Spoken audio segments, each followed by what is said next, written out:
Frank Kessler tightened the last bolt on the model rocket he was building with his daughter. These Saturday afternoon projects had become sacred between them, a tradition that began when Cassidy was barely tall enough to see over the workbench. "Hand me the stabilizer fins, Cass." Frank said, his weathered fingers nimble despite years of engineering work. Cassidy, now 18 and mere week from graduation, placed the small plastic pieces in his palm. "Dad, you think this one will go higher than the last?" Frank allowed a rare smile. "With the adjustments we made, it'll break our record." These moments, these small victory share between father and daughter, were what Frank lived for. Not the title of senior mechanical engineer at Davidson Technologies. Not the house in the suburbs of Charlotte. Just this, the quiet understanding between them. A bond forged through patient teaching and unwavering presence. The garage door opened behind them. Sophia, Frank's wife of 20 years, stepped in, designer sunglasses pushed atop her carefully highlighted hair, still playing with toys. Sophia said, shopping bags dangling from each arm. "It's almost dinner time." Frank checked his watch. "It's 4:30, Sophia. I got plans with Mara at 6. She said, not bothering to look at either of them. "There's leftover pasta in the fridge." Frank watched his wife disappear into the house. 20 years, 2 decades since they met at university. She's studying business administration, he engineering. Back then, her ambition had matched his own quiet determination. They talked about building something together, a life, a family, a legacy. Now it seemed Sophia was building something else entirely without him. That Cassidy's voice pulled him back. "You okay?" "Just thinking about thrust calculations." Frank lied smoothly, refocusing on the rocket. "Let's get this finished before your mom leaves." Later that night, after a quiet dinner with Cassidy, Frank sat in his home office reviewing quarterly projections for work. His phone buzzed. A text from Jonas: "Beer at Barrel and Brew tomorrow. Got a new IPA you need to try." Frank typed back, "Sure." 1 p.m. Jonas had been his friend since before Sophia, before the house, before everything. They met during freshman orientation at college and had remained steadfast through marriages, career changes, and Jonas's divorce 5 years ago.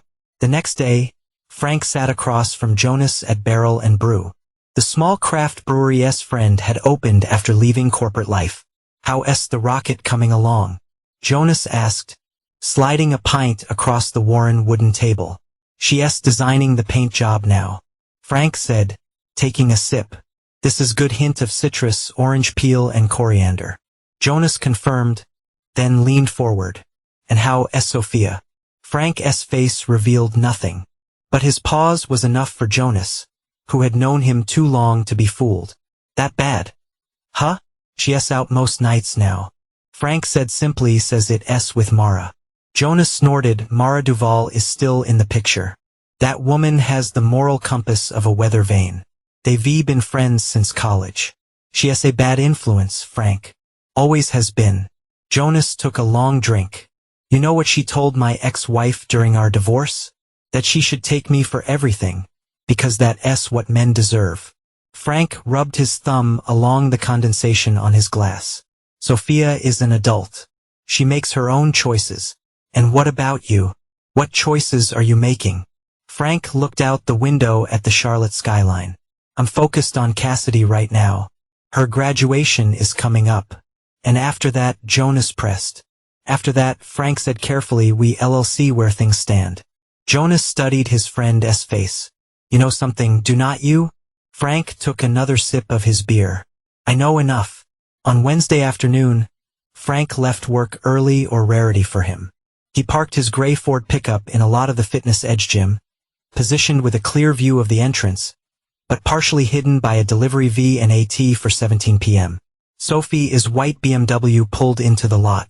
She stepped out wearing workout clothes that seemed designed more for appearance than functionality. 7 minutes later, a black Audi TT Roadster pulled in. A young man mid-20s.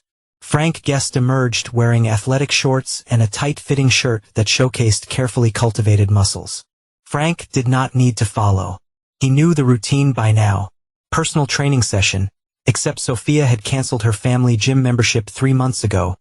claiming she needed a change of environment. His phone vibrated. A text from Cassidy. "Where are you? Thought we were going to look at those college brochures tonight." Frank texted back. "Got held up. Be home in 30. Sorry, kiddo." He started the truck's engine, but did not immediately drive away. Instead, he opened an app on his phone and made a recording. April 15th, Sophia arrived at Fitness Edge at 4:17 p.m. Male subject arrived at 4:24 p.m. Same black Audi, same routine. Frank had always been methodical. It was what made him an excellent engineer. His ability to observe, document, and analyze before acting.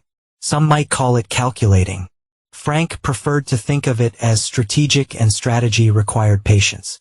Frank arrived home to find Cassidy at the kitchen table, college brochures spread out before her. "Sorry, I'm late," he said. Setting his laptop back down, work got complicated. Cassidy looked up with a smile that reminded Frank of her childhood, pure and trusting. "That's okay. I've been narrowing it down. Mechanical engineering at NC State or UNC Charlotte." Following the old man's footsteps, Frank asked, warmth spreading through his chest. "Well, someone needs to design rockets that actually make it to space," she teased. Frank laughed, a rare sound in the Kessler household these days. "Where's your mom?" "Jim, I think, said she'd be back for dinner. But that was 2 hours ago." Frank nodded, keeping his expression neutral. "Let's order pizza. My treat." The front door opened around 7, and Sophia entered the kitchen. Her hair was perfectly styled despite her supposed workout, and her gym bag looked suspiciously light. "Pizza again," she said. "On the open box on the counter." "Really, Frank? Cassidy and I were busy with college planning." Frank replied evenly. Sophia's expression softened when she looked at their daughter. "Any decisions yet, sweetie?" Leaning toward NC State, Cassidy said, "Their engineering program is top tier." "Engineering?" Sophia frowned. "I thought we discussed communications or business." "You discussed," Cassidy corrected quietly. "I've always wanted engineering, Mom. Like Dad." A flash of something, irritation, perhaps, or resentment crossed Sophia's face. "Well, there's time to consider options." She turned to Frank. "Mara and I are go that new wine bar downtown on Friday. Do not wait up." "Actually," Frank said, "I was thinking we should all have dinner together Friday.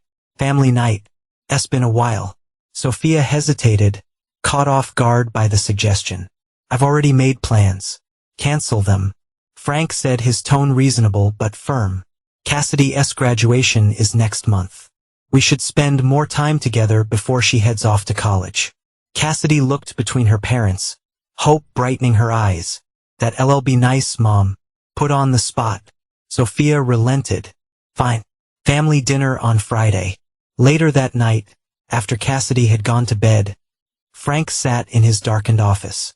The blue glow of his computer screen illuminating his focused expression on the monitor were bank statements, property deeds, investment accounts, the financial architecture of 20 years of marriage with careful precision. He began making adjustments, not large movements that would trigger attention, but small, calculated changes, building a financial firewall brick by brick. The law firm of Donaldson and Pierce had already drafted the separation agreement. All it needed was his signature and eventually Sophia's. But timing was everything. Frank glanced at the calendar on his desk, where Cassidy's graduation date was circled in red. 6 weeks. 6 weeks to secure everything that mattered. The family dinner on Friday was a study in tension barely contained by social norms. Sophia arrived home late, claiming traffic delays, though Frank had watched her location on the family sharing app move from a gym to their home with an unexplained 20-minute stop in between. "I made your favorite," Frank said as Sophia entered the dining room. "Herb-crusted salmon." "Oh," Sophia said, looking genuinely surprised. "Thank you." Throughout dinner, Frank watched his wife carefully. She was distracted, checking her phone beneath the table when she thought no one was looking. Her laugh came too quickly at Cassidy's jokes. Her questions about college plans too performative. "How's work?" Frank asked, cutting into his salmon. "Oh, fine. The usual real estate drama. Buyers backing out. Sellers being unreasonable." Frank nodded. Sophia had not closed the deal in 3 months. He knew because he checked the county property records regularly. Her realtor license was still active, but she barely used it anymore. Yet somehow, her personal credit card charges had increased significantly. In the gym, he asked casually, "That new trainer working out?" Sophia's fork paused halfway to her mouth. "What trainer? Did not you mention starting with a personal trainer for that marathon you were thinking about?" "Oh right." Sophia recovered quickly. "Yes, he is good. Pushing me harder than I expected." Cassidy brightened. "A marathon. That is awesome, Mom. When is it?" "It's not scheduled yet," Sophia said, "just training for now." After dinner, Cassidy volunteered to clean up, leaving Frank and Sophia alone in the living room. An uncomfortable silence stretched between them. "That was a nice dinner." Sophia finally said, "Thank you. We should do it more often." Frank replied, "Yes." Sophia trailed off, then straightened. "Frank, I've been thinking. Maybe we should take a vacation this summer. After Cassidy's graduation, just the two of us." Frank studied his wife's face. Was this guilt? An attempt at reconciliation, or something else? "Where were you thinking?" he asked. "The Bahamas, maybe, or somewhere in Europe. Somewhere romantic." Frank nodded slowly. "I'll look into it." That night, as Sophia slept beside him, Frank lay awake. She had showered before bed, washing away any trace of a day. When the bathroom trash, partially hidden beneath tissues, he noticed a receipt from a lingerie store for items he'd never seen. The following Wednesday, Frank parked outside the upscale apartment complex where Mara Duval lived. He knew Sophia would be there. Wine Wednesday had been her ritual with Mara for years. But lately, these gatherings had extended late into the night, with Sophia returning home smelling of more than just wine. 9:17 p.m. A black Audi TT pulled into the lot. The young man from the gym emerged, checking his phone before entering the building. Frank activated the recording app on his phone, documenting time, location, and description. Through the large lobby windows, Frank watched the young man greet the concierge with familiar ease. The concierge nodded toward the elevators without requiring sign-in. A regular visitor, then Frank waited 15 minutes before approaching the building himself. He wore a delivery cap, pulled low, and carried a bag from a popular local restaurant. "Delivery for 714, he told the concierge. "Ms. Duval, she usually comes down for deliveries." Frank shrugged. "Instructions say to bring it up. Some kind of surprise birthday thing." The concierge hesitated, then waved him through. "Elevator on the right." Frank rode to the 7th floor. But instead of approaching apartment 714, he positioned himself at the end of the hallway with a clear view of the door. He set up his phone on a small tripod hidden behind a decorative plant, angled toward Mara's apartment. 40 minutes later, the door opened. The young trainer emerged with Sophia close behind. They kissed, not a friendly peck, but deeply, passionately. The trainer whispered something that made Sophia laugh, her hand lingering on his chest. "Call me tomorrow," she said, loud enough for Frank to hear. "I'll make up some excuse to get away." "Why all the secrecy still?" the trainer asked. "Just leave him already." Sophia glanced down the empty hallway. "Soon," she said, "after Cassidy's graduation, everything will change then. Andrew, I promise." As the door closed, Frank retrieved his phone and slipped back to the elevators, the restaurant bag still in hand. He had what he needed back in his truck. Frank reviewed the video. Clear, undeniable evidence of his wife's infidelity with this man, Andrew. But it was her words that cut deepest after Cassidy's graduation. Everything will change then. Frank started the engine, his mind already 3 steps ahead. If Sophia wanted to wait until after graduation to blow up their family, he would be prepared to put on his drive home. Frank called his attorney. "It's Frank Kessler. I need to accelerate the timeline on those documents we discussed. And I have some new evidence to add to the file." 2 weeks later, the official graduation announcement arrived from West Charlotte High School. Cassidy brought it to breakfast, her excitement palpable. "Look what came today," she said, sliding the embossed invitation across the table. "May 24th, 10 a.m. I get 3 tickets for the ceremony, but the reception afterward is open to everyone." Frank picked up the announcement, a surge of pride washing over him. "My little girl graduating with honors." "Dad," Cassidy groaned, though her smile betrayed her pleasure at his praise. Sophia, sipping her coffee at the counter, joined the conversation. "We should plan a party afterward. Something special." Frank looked up, surprised by Sophia's sudden interest in family celebrations. "I was thinking the same thing. Maybe here at the house." "Perfect," Sophia said, an odd gleam in her eye. I'll handle the invitations. Friends, family, your coworkers. And Mara, Frank asked innocently. Of course, Sophia replied. She's practically family. Later that afternoon, Frank picked up Cassidy from her part-time job at the local science center. Mom seemed excited about the graduation party. Cassidy said after a moment, That's nice, right? Frank kept his eyes on the road. Yes, it is. She's been different lately. Cassidy continued, her voice careful. Happier, maybe? But also, I do not know, distant. Frank glanced at his daughter, weighing his words. Your mother is going through some things, Cass. People sometimes get lost in their own needs. Are you guys okay? The directness of her question caught Frank off guard. Frank started, then paused. He would not lie to Cassidy, but he would not burden her either. We both focused on you right now. Your graduation, your future. That's what matters. Cassidy studied her father's profile. You know you can talk to me, right? I'm not a little kid anymore. Frank reached over and squeezed her hand.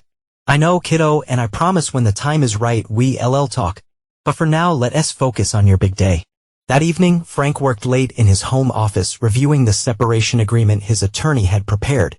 The document outlined a clear division of assets, with Frank retaining the house, his retirement accounts, and the majority of their joint savings. It was aggressive but legally sound, especially with the evidence of Sophia's infidelity. The key, his attorney had explained, was filing for legal separation before any confrontation. Once filed, new debts or assets acquired by either party would be considered individual, not marital property. Frank had already quietly transferred the house deed solely to his name, a move made possible by documents Sophia had signed months ago. She'd been 3 glasses into a wine night with Mara when Frank had presented her with what he described as refinancing paperwork for their mortgage. In her inebriated state, she signed without reading the details, including the quitclaim deed transferring her ownership interest to Frank. Was it manipulative? Perhaps. But Frank saw it as self-preservation, protection for himself. And more importantly for Cassidy, that a soft knock on his office door interrupted his thoughts. Dad, Cassidy called. Can I come in? Of course, Frank said, minimizing the document on his screen. Cassidy entered, holding a stack of mail. This came for you today. I forgot to give it to you earlier. Frank took the envelopes, noticing the logo from his attorney's office on one of them. Thanks, honey. Were you working on so late? She asked, glancing at his computer. Just some more projects, Frank said. Nothing exciting. Cassidy lingered by the door. Mom's out again. With Mara, she said. Frank nodded, keeping his expression neutral. Your mom and Mara have been friends a long time. I know, but Cassidy hesitated. Dad, is Mom seeing someone else? The directness of the question stunned Frank. He carefully set down the mail and looked at his daughter. What makes you ask that? Cassidy shifted uncomfortably. I saw texts on her phone. She left it on the counter while she was in the shower last week. There were messages from someone named Andrew. They did not sound friendly. They sounded romantic. Frank felt the cold anger building inside him, not at Cassidy, but at Sophia's carelessness. Even in her betrayal, she could not protect their daughter from the fallout. Cassidy, Frank said gently, I want you to focus on school and graduation right now. Whatever is happening between your mother and me. So there is something. Cassidy interrupted, her voice tight. Frank sighed. Adult relationships are complicated. Honey, your mother and we've grown in different directions over the years. That's not an answer. Cassidy said, tears welling in her eyes. Frank stood and embraced his daughter. I promise you, after graduation, everything will be clearer. Can you trust me until then? Cassidy nodded against his shoulder. I just do not want our family to fall apart. No matter what, Frank said firmly, you and I will always be family. Nothing will change that. After Cassidy went to bed, Frank opened the envelope from his attorney. Inside was confirmation that the legal separation had been filed with the court. From this point forward, all assets and debts would be considered separate property. Sophia could not touch his accounts, could not claim his retirement funds, could not take the house. Frank picked up his phone and dialed Jonas. It's done, he said when his friend answered. Legal separation filed today. Does Sophia know yet? Jonas asked. No, and she would not until graduation day. Jonas's voice was concerned. Are you sure about this timeline? Why wait? Because that's what she's planning. Frank replied, she wants to make her big exit at Cassidy's graduation party in front of everyone. One final humiliation. How do you know? Frank closed his eyes, remembering. I overheard her. Last week, she was on the phone with Mara in the backyard. She did not know I came home early. The conversation replayed in his mind. Sophia, wineglass in hand, pacing by the pool. It's perfect timing, Mara. After the ceremony during the party, everyone will be there. I'll finally be free of him. Yes, Andrew's on board. Frank will be blindsided. Make it unforgettable. That's the plan. So you're going to beat her to the punch? Jonas summarized. No, Frank corrected. I'm going to let her throw the punch. And then I'm going to show her she was swinging its shadows all along. May 24th, clear and warm, a perfect day for new beginnings. Frank woke early, a sense of calm resolve settling over him. Today was Cassidy's day, first and foremost. Whatever happened between him and Sophia would be secondary to celebrating their daughter's achievement. You re-up early, Sophia said, appearing in the doorway as he adjusted his tie. She wore a silk robe, her hair wrapped in a towel. Big day. Frank replied simply. Sophia lingered, watching him. Yes, it is. There was something in her tone, a hint of anticipation, perhaps even excitement that confirmed what Frank already knew. Today was indeed going to be a big day for reasons beyond their daughter's graduation. I picked up your dress from the dry cleaners. Frank said, the blue one you said you wanted to wear. It's hanging in the closet. Surprise flickered across Sophia's face. Thank you. That was thoughtful. Frank nodded, buttoning his suit jacket. I'll go make coffee. Cassidy will be up soon. Downstairs, Frank prepared breakfast, Cassidy's favorite French toast with fresh berries. As he cooked, he mentally reviewed his plan. The envelope was ready in his inside jacket pocket. His attorney was on standby. Jonas would arrive early to help set up for the party and provide moral support. Everything was in place. Cassidy bounded down the stairs at 730, already dressed in shorts and a t-shirt. Her graduation gown and cap draped over her arm. Morning, Dad, she said brightly, something smells amazing. French toast, Frank said, sliding a plate toward her. Fuel for the big day. Cassidy sat at the counter, her eyes bright with excitement. I see, not believe it's finally here. High school done, college next, nervous about your speech? Frank asked, pouring her a glass of orange juice, AS class valedictorian. Cassidy would be addressing the entire graduating class and their families. A little, she admitted, but I practiced it so many times I could recite it in my sleep. Sophia joined them, now dressed in a sapphire blue dress that accentuated her figure. Her hair and makeup were immaculate, more elaborate than usual for a morning event. Good morning, she said, accepting the coffee Frank offered. Cassidy, honey, you look wonderful. Are you ready? As I'll ever be. Cassidy replied, Dad made French toast. I see that, Sophia said, eyeing the plate. I'll just have coffee. We should leave by 8:30 to get good seats. The drive to West Charlotte High School was largely silent. As they pulled into the crowded parking lot, Frank noticed a familiar black Audi parked near the entrance. So Andrew would be attending the ceremony. Frank had suspected as much, but seeing confirmation still sent a surge of cold anger through him. There's Grandma and Grandpa, Cassidy said, pointing to Frank's parents waiting by the main entrance. I see them. Frank said, parking the car. You go on ahead to the student assembly area. We'll save seats with your grandparents. Cassidy hugged her father tightly. Love you, Dad. Love you too, kiddo. So proud of you. She gave her mother a briefer hug before hurrying off, cap and gown in hand. Frank and Sophia approach his parents. The greeting is study and strained politeness. They found seats near the front thanks to Cassidy's academic honors. As they settled in, Frank scanned the crowd, noting Jonas' arrival. His friend gave him a subtle nod before taking a seat several rows back. Then Frank spotted him, Andrew. The personal trainer was seated near the middle, wearing a flashy blue suit that matched Sophia's dress too perfectly to be coincidence. As if sensing Frank's gaze, Sophia turned to look in Andrew's direction, a brief smile passing between them. Frank said nothing, adjusting his cuffs as the ceremony began. The graduation proceeded with the expected pomp and circumstance. Then came the moment Frank had been waiting for, Cassidy's valedictory address. She approached the podium with confidence. Her honors cord swaying gently as she adjusted the microphone. Fellow graduates, faculty, family, and friends, she began, her voice clear and strong. Today marks not an ending, but a transition, a moment when we step from one chapter of our lives into the next. Frank watched his daughter with undisguised pride. She spoke without notes, her words flowing naturally as she addressed her classmates and the assembled audience. The relationships that have sustained us with teachers, with friends, and especially with family have shaped who we are. Cassidy continued, I want to take a moment to thank my parents who have shown me through their examples what it means to be dedicated, hardworking, and true to oneself. Frank felt Sophia shift beside him. From a corner of his eye he saw her glance toward Andrew again. "My father," Cassidy said, her voice softening, "taught me that integrity is not about grand gestures but about the small choices we make when no one is watching. And my mother showed me the importance of pursuing one's own path." The words were diplomatic, carefully chosen. But Frank heard the subtle difference in how Cassidy described each parent. Had she already begun to separate them in her mind? As Cassidy concluded her speech to enthusiastic applause, Frank felt a moment of doubt. Was he doing the right thing? Would his plan protect Cassidy or merely substitute one form of pain for another? But then he remembered the text she'd seen on Sophia's phone. The betrayal was already affecting their daughter. Better a clean break than a prolonged deception.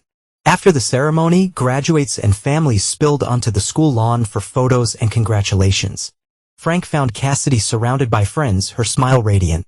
"There she is," he said, approaching with open arms. "The smartest, most eloquent valedictorian in West Charlotte history." Cassidy laughed, embracing him. "Dad, stop. It was not that great."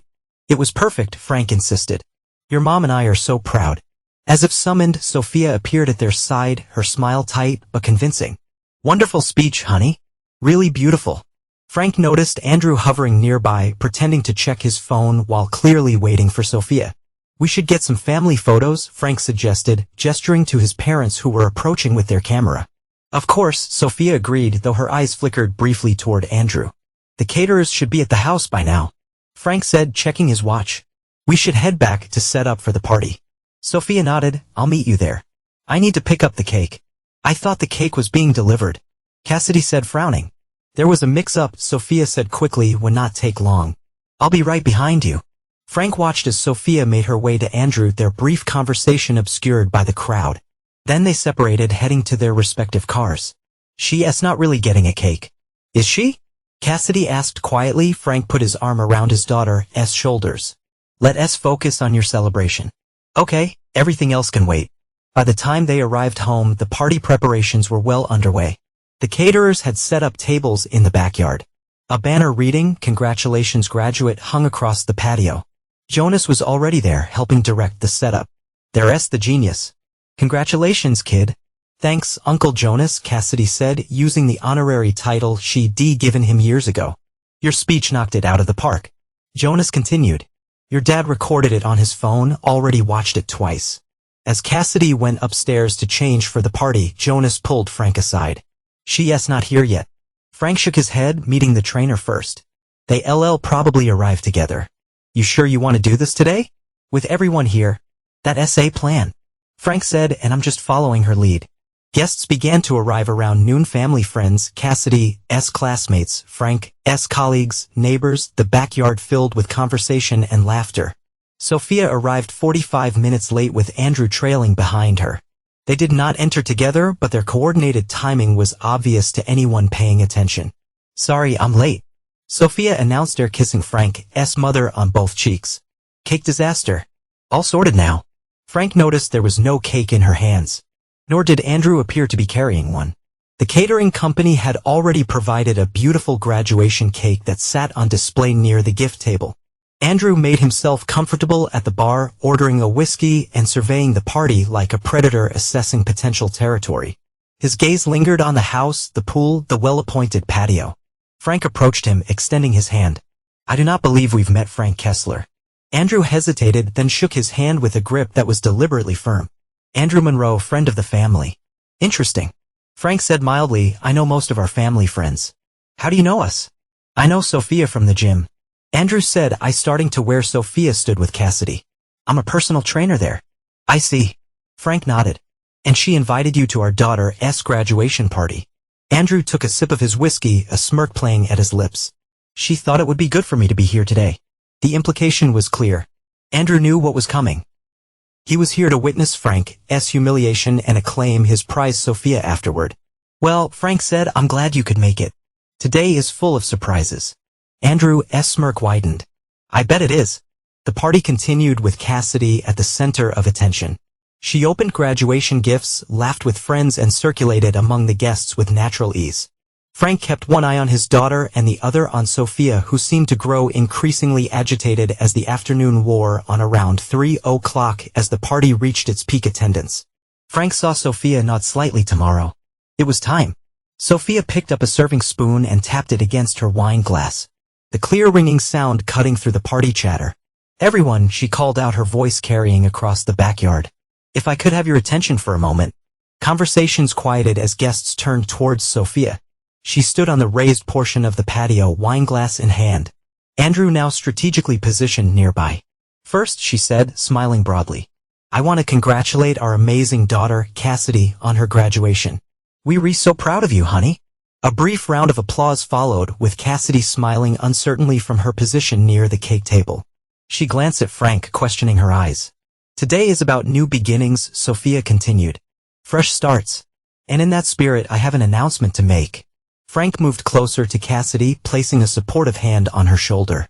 "After much thought and soul-searching," Sophia said, her voice taking on a practiced emotional quality, "I've decided to make a significant change in my life." She paused, surveying the suddenly uncomfortable audience before continuing.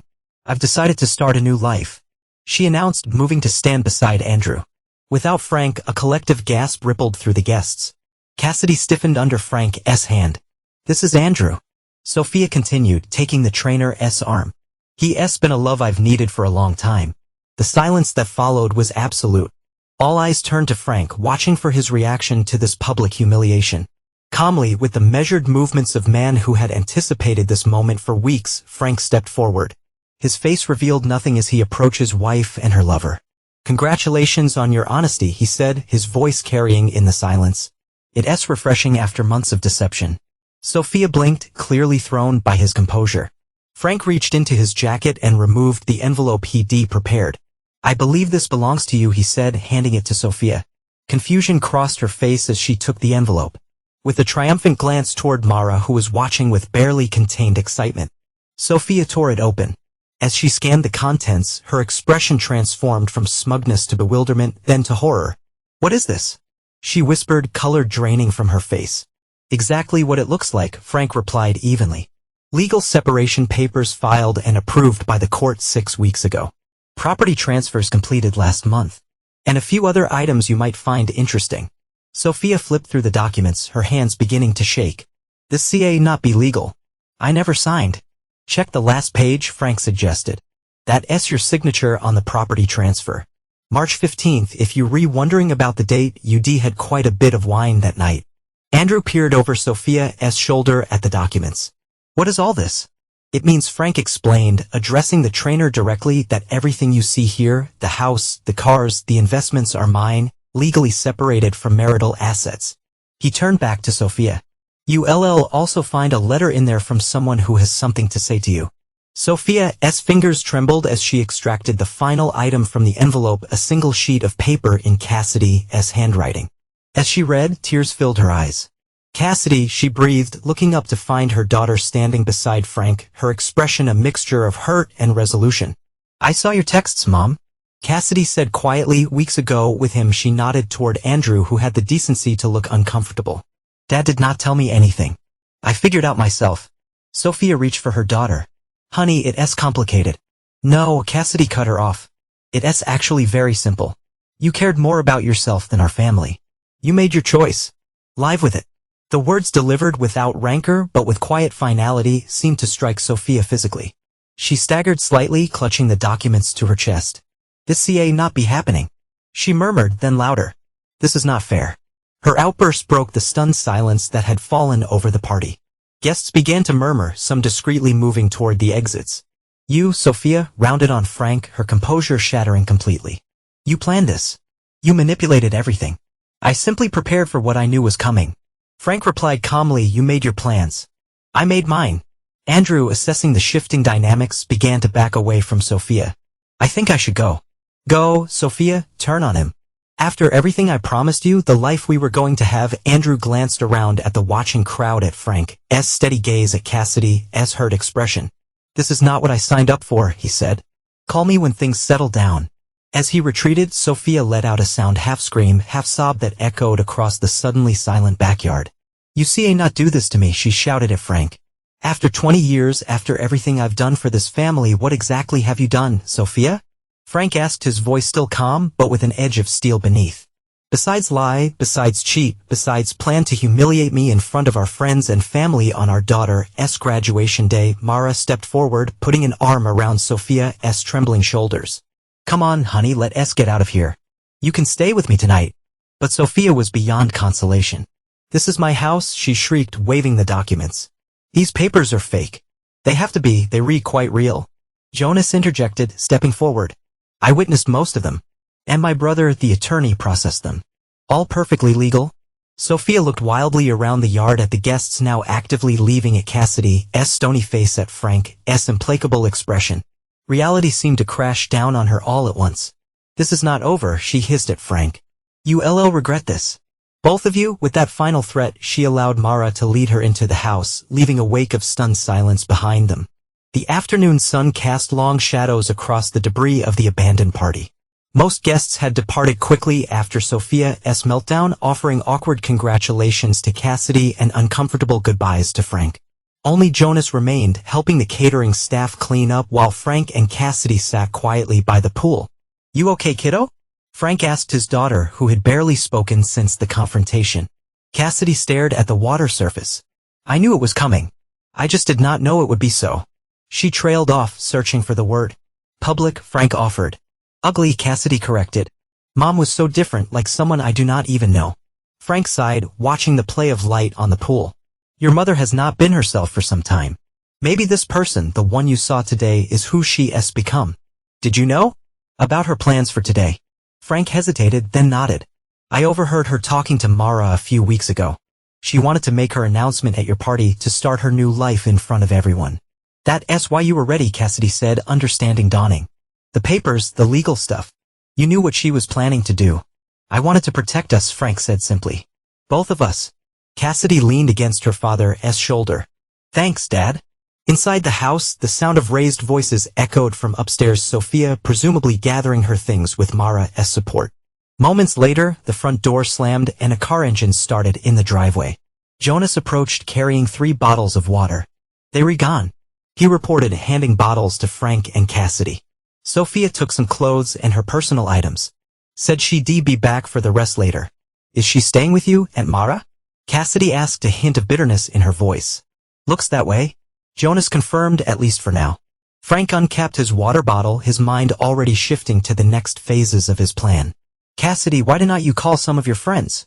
Salvage what's left of your graduation day. Go to a movie or dinner. Cassidy looked uncertain. I do not want to leave you alone. I'll be fine, Frank assured her. Jonas is here. And honestly, I could use some quiet time to process everything. After some persuasion, Cassidy agreed, calling her best friend to arrange an impromptu dinner celebration with a few close classmates. Once she had left, Frank and Jonas moved to the home office. She really did not see it coming, Jonas said, settling into an armchair. Sophia, she looked blindsided. People who are consumed by their own desires often miss what's right in front of them. Frank replied, opening his laptop. She was so focused on her exit strategy that she never considered I might have one, too. What happens now? Jonas asked. Frank brought up a document on his screen, a detailed timeline he'd created weeks ago. Now we move to phase 2. Sophia will try to fight the separation agreement.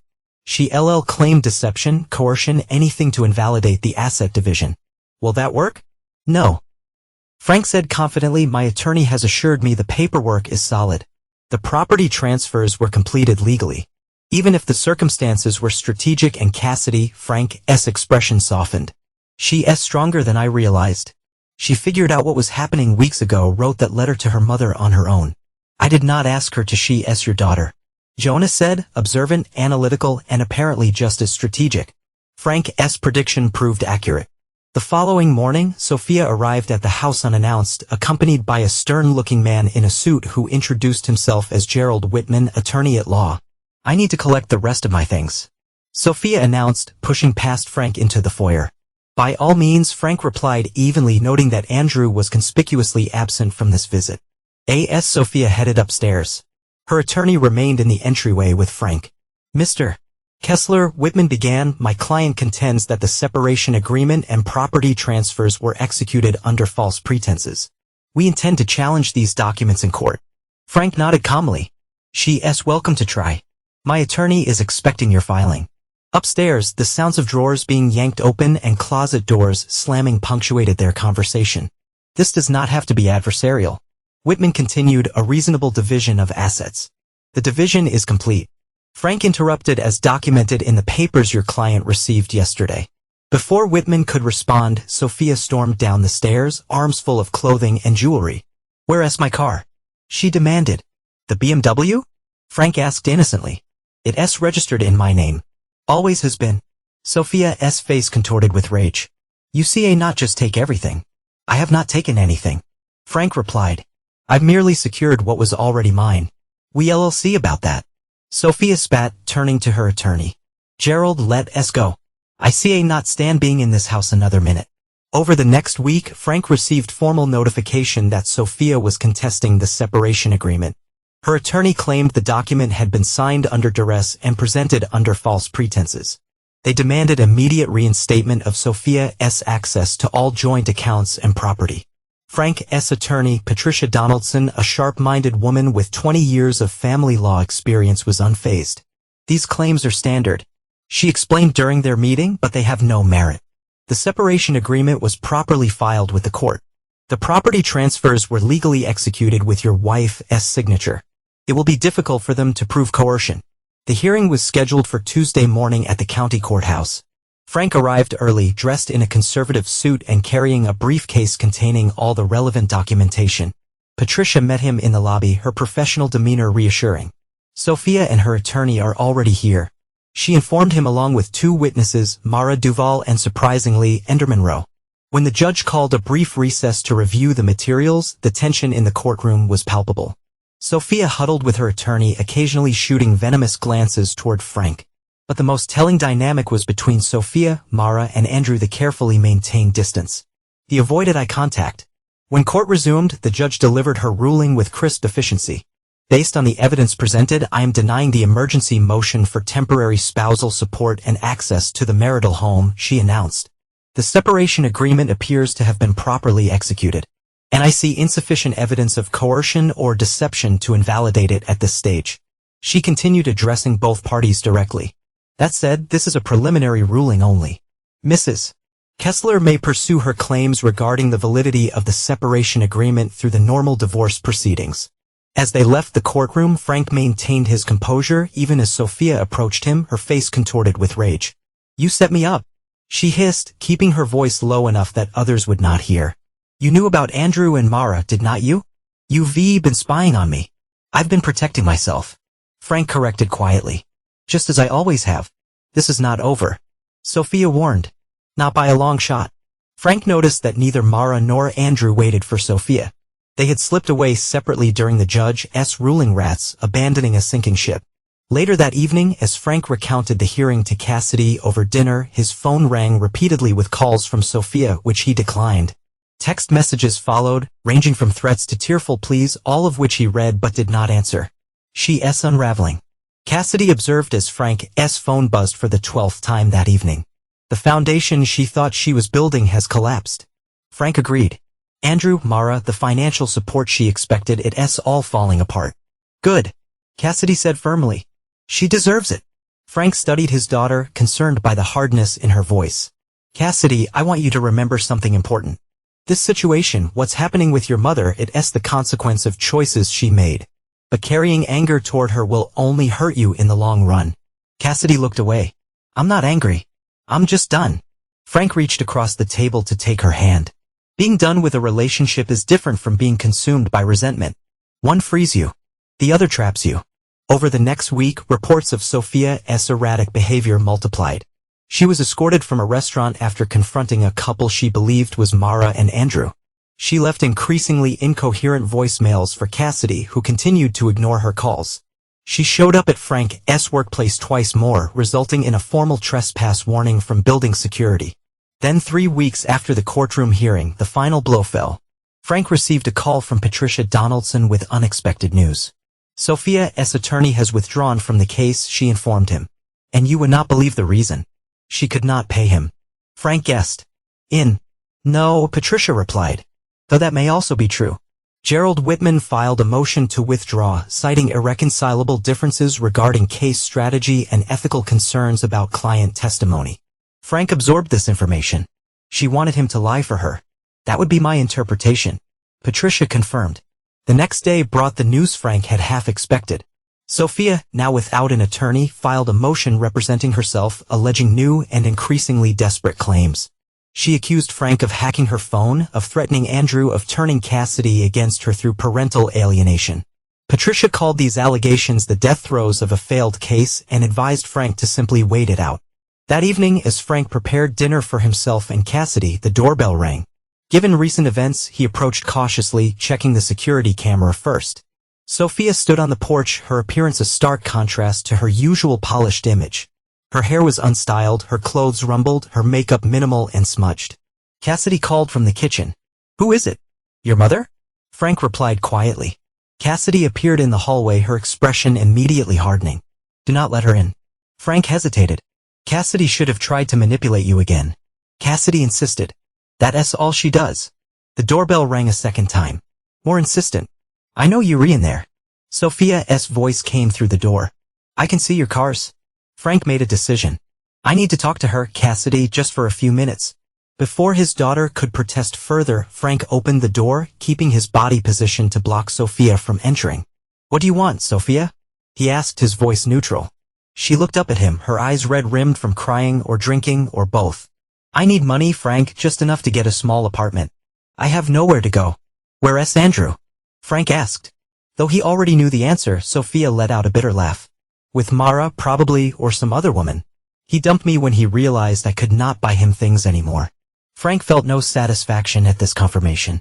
"And Mara, your devoted friend, kicked me out," Sophia admitted, her voice breaking slightly. "Said I was bringing too much drama into her life." After 20 years of friendship behind Frank, Cassidy had moved closer, listening. "Please," Sophia continued, unaware of her daughter's presence. "I'm sleeping in my car, Frank, just enough for a security deposit on a studio apartment. I'll pay you back when I sell a house." "You have not sold a house in months," Frank pointed out. "I have a potential client," Sophia countered quickly. "A good lead, 3-bedroom in Myers Park." The lie was transparent, desperate. Frank could see Cassidy's expression hardening further. "Sophia," Frank said carefully, "I think you need help beyond money. Professional help. Do not you dare psychoanalyze me?" Sophia snapped, her demeanor shifting instantly from pleading to hostile. "You did this to me. You took everything." "No, Mom," Cassidy said, stepping forward to stand beside her father. "You threw everything away." Sophia's eyes wide into the sight of her daughter. "Cassidy, baby, please, you do not understand what happened. Your father." "Stop." Cassidy interrupted. "Just stop lying. I saw the texts. I heard you planning to leave at my graduation. I watched you bring your boyfriend to my party. That was all you." Tears welled in Sophia's eyes. "I made mistakes. Terrible mistakes. But I love you, Cassidy. You re my daughter. You should have thought about that before you chose Andrew over us." Cassidy replied, her voice steady despite the emotion Frank could see in her eyes. "It was not like that." Sophia insisted. "Your father was not there for me emotionally. I was lonely. Andrew made me feel valued. Dad was there every day." Cassidy countered. "Working, providing, helping me with homework, coming to my science fairs. Were you shopping with Mara, at the gym with Andrew?" The accuracy of the accusation seemed to physically impact Sophia. She staggered slightly, reaching for the door frame to steady herself. "Please," she whispered, the fight suddenly gone from her voice. "I have nowhere else to go." Frank looked at his wife, the woman he had once loved, now reduced to begging on their doorstep. Despite everything, he felt a flicker of compassion. "There's a motel on Woodlawn Road," he said, taking out his wallet. "I'll pay for 2 weeks. That should give you time to figure out your next steps." He extracted several $100 bills and held them out. Sophia stared at the money, humiliation and gratitude warring on her face. "This is not what I wanted," she said softly, taking the cash. "This is not how our story was supposed to end. You wrote this ending yourself." Frank replied, not unkindly. "One choice at a time." As Sophia turned to leave, Cassidy spoke again. "Mom," she called, causing Sophia to look back hopefully. "Do not contact me again. Not until you've gotten help and can take responsibility for what you did."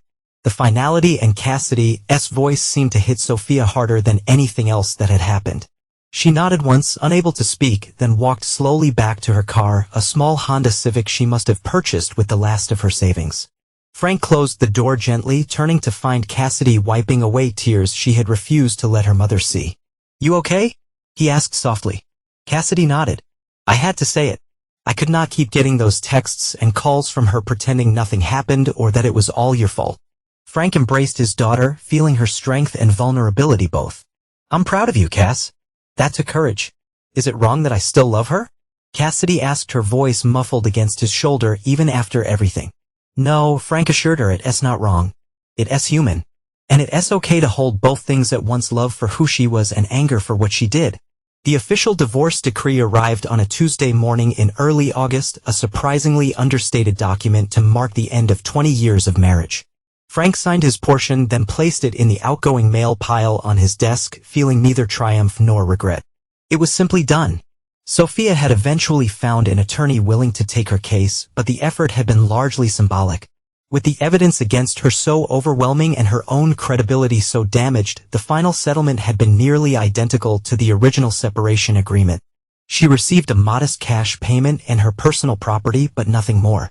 Frank closed the folder containing his copy of the decree and turned his attention to more pressing matters, specifically helping Cassidy prepare for her upcoming move to NC State for a freshman year of college.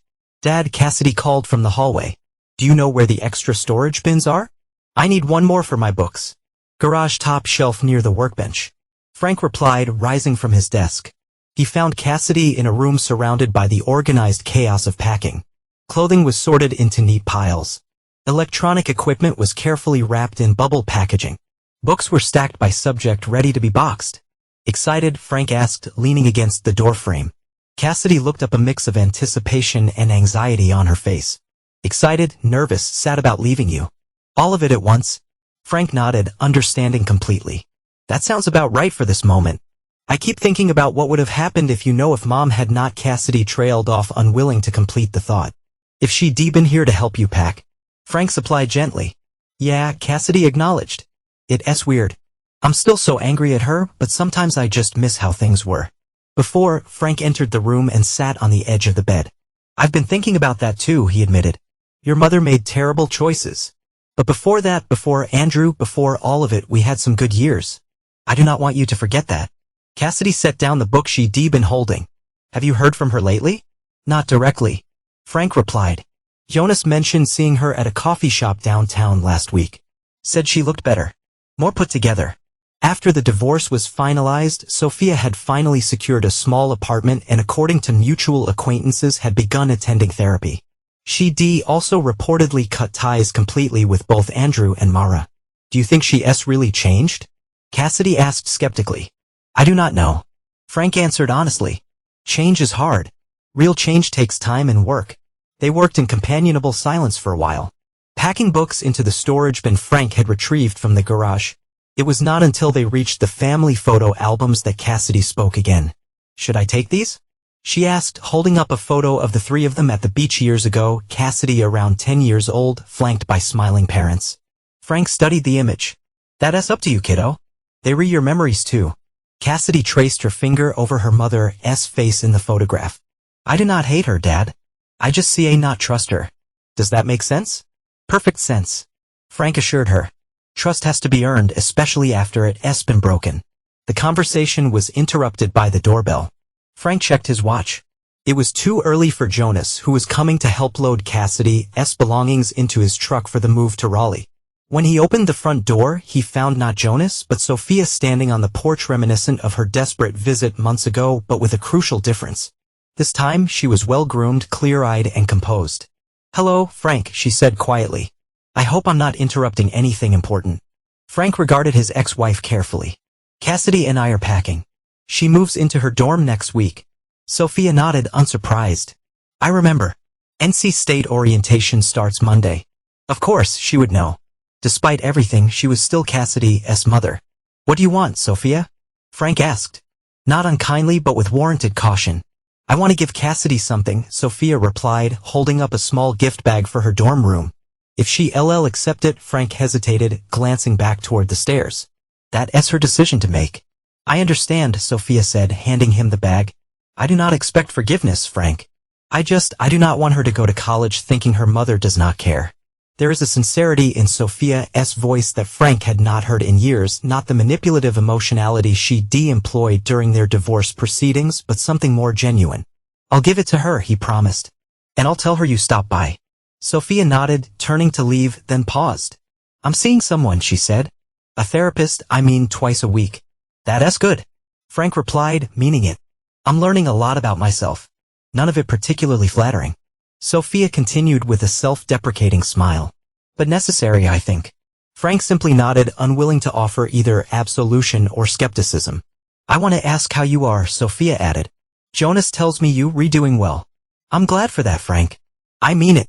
With that, she walked back to her car, the same Honda Civic, though now clean and well-maintained, and drove away.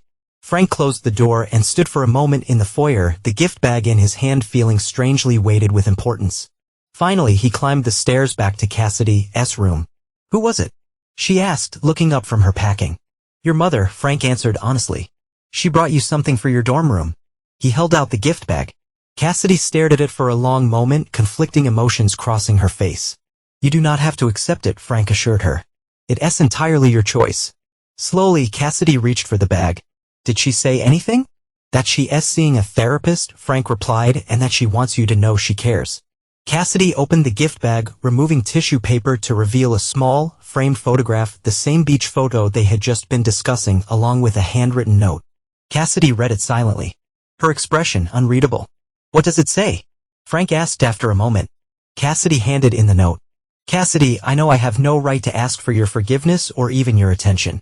What I did was unforgivable on every level. I betrayed our family and hurt you deeply on what should have been one of the happiest days of your life. I'm working on myself now, trying to understand why I made such destructive choices and how to become someone worthy of being in your life again someday. I do not expect that day to come soon or even at all. That's your decision, and I will respect it either way. This photo reminds me of a time when I was the mother you deserved. I hope that someday I can be that person again. I love you always. Mom. Frank handed the note back, careful to keep his expression neutral. Thoughts? Cassidy studied the photo again. It's a start, I guess. Better than the texts blaming you for everything. It is, Frank agreed. I'm not ready to see her, Cassidy said firmly. But maybe I'll keep this as a reminder of better times. The final piece of Sophia's downfall came unexpectedly. 2 months after Cassidy had settled into college life. Frank was reviewing some design schematics for work when his phone rang with Jonas's number. You're not going to believe this, his friend said without preamble. Enderman Rowe was arrested last night. Frank set down his pencil. For what? Fraud primarily, Jonas replied. Apparently, our gym rat friend has been running a little side business targeting wealthy women, gaining access to their financial information and cleaning them out. Frank felt a cold weight settle in his stomach. Sophia, among others, Jonas confirmed, including Mara and at least 3 other women across Charlotte. How much did he take? Frank asked from Sophia. About $60,000, according to the detective who contacted me. They found my name in Andrew's notes as a connection to both Sophia and Mara. Frank closed his eyes, processing this information. $60,000 explained the depletion of Sophia's personal savings, money she inherited from her parents years ago and had kept in a separate account. Money that, ironically, Frank had never touched during their divorce proceedings because he considered it her sole property. The Sophia, no. Frank asked. That's the thing. Jonas replied. She's the one who turned him in. Apparently, she'd been gathering evidence for months, even wore a wire to get him on tape, admitting to the scheme. This revelation stunned Frank. The Sophia he knew would have been too proud, too concerned with appearances to ever admit being conned so thoroughly. The detective said she was instrumental in building the case. Jonas continued, said without her, they might never have connected the dots between the victims. After hanging up, Frank sat at his desk, turning this new information over in his mind. Perhaps Sophia's claims about therapy and change were not entirely performative after all. His phone buzzed again, a text from Cassidy. Have you heard about Andrew? Mom just called to tell me. First time we've spoken in months. That in late October, Frank received an unexpected email from his attorney, Patricia Donaldson. Attached was a copy of a legal filing of victim impact statement from Sophia for Andrew's upcoming sentencing hearing. Frank opened the document with a mixture of curiosity and trepidation. Sophia's statement was concise, clear, and surprisingly powerful. Your Honor, I am one of Andrew Monroe's victims. Though the financial damage he caused me pales in comparison to the emotional and familial destruction that resulted from my involvement with him. To be clear, Mr. Monroe did not force me to make bad decisions. He did not compel me to betray my husband, alienate my daughter, or throw away a 20-year marriage. I made those choices myself, influenced by his manipulation but ultimately responsible for my own actions. What Mr. Monroe did do was target me at a vulnerable time in my life. He recognized my dissatisfaction and vanity and exploited them expertly. He encouraged me to blame others for my unhappiness rather than look inward. And yes, he systematically defrauded me of $62,500 under the guise of investing in his business ventures. The money is gone, and I accept that loss as partly the consequence of my own poor judgment. But the greater loss that my family's trust and respect is one I continue to work daily to address with no guarantee of recovery that I asked the court to consider not just the financial damage Mr. Monroe has caused as victims, but the collateral damage to families, relationships, and communities. These are losses that cannot be quantified in dollars but are no less real. Respectfully submitted, Sophia Kessler. After careful consideration, Frank composed a brief email to Sophia. I read your victim impact statement. It took courage to write. I hope you're doing okay. Frank. Sophia's reply came hours later. Thank you, Frank. That means more than you know. I am doing better one day at a time, as they say in all the therapy groups. The money is gone, but I'm back to selling houses regularly now. Small ones, nothing fancy, but it's honest work that I've seen Cassidy twice this semester. Brief coffee meetings at her campus. We re-talking at least. Baby steps that I hope you well. I hear good things from Jonas occasionally. I'm glad. Frank closes laptop, feeling an unexpected sense of closure. The revenge he had orchestrated months ago suddenly seemed less important than the fact that both he and Sophia were finding ways to move forward with their lives. November brought an unexpected development. Frank received a call from Patricia Donaldson. Frank, I've just received some interesting information you should be aware of. She began. It concerns Mara Duval. What about her? Frank asked. She's filed a civil lawsuit against Sophia. Patricia explained, claiming Sophia knew about Andrew's criminal activities and failed to warn her, allowing her to become his next victim. Frank paused and is packing. That's absurd. Sophia was a victim herself. Exactly. Patricia agreed. But Mara is claiming Sophia discovered Andrew's scheme earlier than she admitted and deliberately kept quiet to punish Mara for their falling out. Is there any merit to this? None that I can see, Patricia replied. But the interesting part is what's happening in discovery. Mara has been forced to turn over text messages between herself and Andrew dating back to when Sophia was still married to you. Frank immediately grasped the significance, showing that Mara and Andrew were involved while Sophia was with him. More than that, Patricia continued. The messages strongly suggest Mara introduced Andrew to Sophia specifically to create drama in your marriage. There are texts where she calls it Operation Freedom, apparently helping Sophia escape what Mara characterized as a controlling relationship with you. The revelation landed like a physical blow. She orchestrated the whole thing. Not entirely, Patricia qualified. Sophia was certainly a willing participant, but Mara appears to have deliberately connected them, encouraged the affair, and advised Sophia on how to maximize the drama of her exit. Frank sat heavily on the edge of the bed, processing this information. Does Sophia know about these texts? She does now, Patricia confirmed.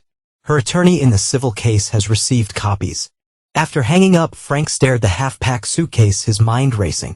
If Mara had deliberately engineered the introduction between Sophia and Andrew, knowing Andrew's predatory nature, his phone rang again, this time with Cassidy's number. Dad, have you heard? She asked immediately about Mara's lawsuit. Yes, just now. No, about Mom's countersuit. Cassidy corrected.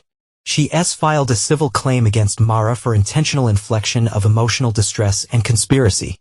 She says Mara deliberately set her up with Andrew, knowing he was a con artist. Can she prove that? Frank asked. Apparently yes. Cassidy replied.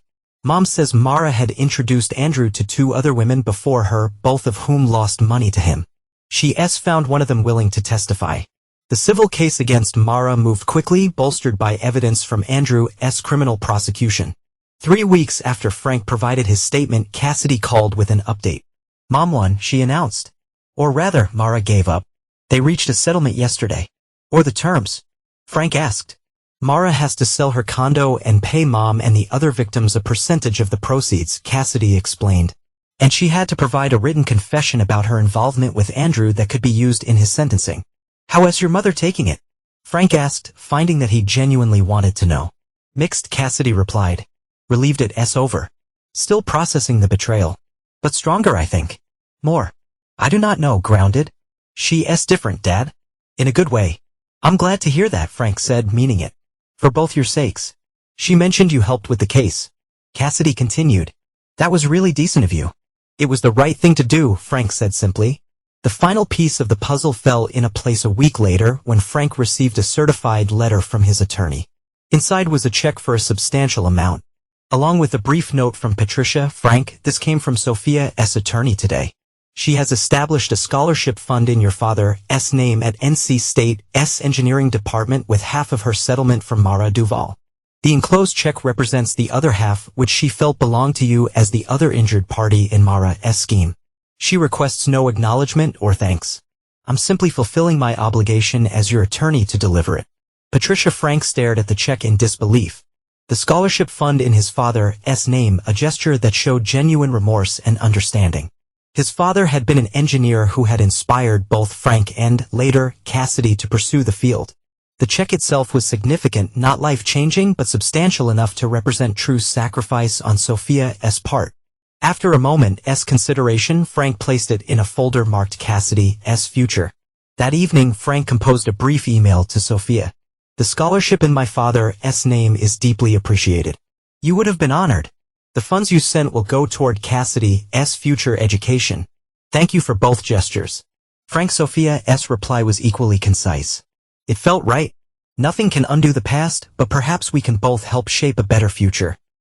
As 6 months later, as spring bloomed across North Carolina, Frank found himself behind the wheel of a recently purchased classic Ford Bronco, the windows down, warm air rushing through the cab. Beside him, Cassidy laughed as he navigated the coastal highway. I still not believe you bought this thing, she said, running her hand appreciatively over the restored dashboard. Mom always said you'd never drive anything but that boring pickup. Your mother did not know everything about me. Frank replied with a slight smile. Besides, I wanted one of these since I was your age. They were headed to the Outer Banks for a long weekend. Cassidy's spring break from her second semester at college. The past 6 months had brought a gradual settling of the chaos that had defined the previous year. Frank had found a comfortable routine in his solitary life, focused on his work, his friendships, and most importantly, his relationship with his daughter. Look at that, Cassidy said suddenly, pointing to a roadside motel. They were approaching a faded 2-story structure with peeling paint and a flickering neon vacancy sign. The Ocean View Motel is not that where your mother stayed right after the divorce, Frank confirmed, slowing slightly as they passed. Yes, I think it is outside the motel office. They glimpsed a familiar figure, Mara Duval, looking considerably less polished than in her previous life. Her designer clothes have been replaced by a motel uniform, and she appeared to be arguing with an older man who was presumably the manager. Cassidy burst into unexpected laughter. Is that Mara? Working in motel? Looks that way. Frank replied, unable to suppress his own chuckle. Last I heard, she lost pretty much everything between Andrew's scam and the legal settlements. Poetic justice, Cassidy observed. The woman who tried to ruin everyone's lives has to clean bathrooms for a living. As they drove past, Frank felt a strange sense of completion, as if the final piece of complex puzzle had fallen into place. Not through his own machinations this time, but through the natural course of consequences flowing from actions. You know, he said thoughtfully, when I was planning everything last year, the separation papers, securing the assets, preparing for your mother's announcement, I thought revenge was what I needed. And it was not. Cassidy asked, turning to study her father's profile. No, Frank said simply, what I needed was to protect you and myself. To ensure we could move forward with security and dignity. The revenge aspect. It gave me focus at the time, but it was not what ultimately mattered. They drove in comfortable silence for several miles. The coastline appearing intermittently through breaks in the trees. The afternoon sun cast long shadows across the highway, painting everything in warm gold light. That, Cassidy said finally, are you happy now? Frank considered the question carefully. Was he happy? His life had been upended, his 20-year marriage destroyed, his trust in relationships fundamentally altered. and yet he thought about his work, which continued to challenge and engage him, about his home, peaceful now without the underlying tension of the past years, about Jonas and other friends whose loyalty had never wavered, about Cassidy, flourishing despite everything she witnessed. And yes, even about Sophia, who had faced her demons and emerged changed, not redemption exactly, but growth that deserved acknowledgement. You know what Frank said, a genuine smile spreading across his face. I am. Finally, Cassidy reached over and squeezed his hand briefly. Me too, Dad. Finally, as they continued down the coastal highway heading toward the vacation that marked their new beginning, Frank reflected on the journey that had brought them here. Some endings were not tragedies, he realized. They were just the truth finally coming home. The Bronco's engine hummed steadily as they drove toward the horizon, father and daughter, survivors and victors in their own quiet way, not through vengeance, but through resilience, integrity, and the courage to build something new from the ashes of what had been lost.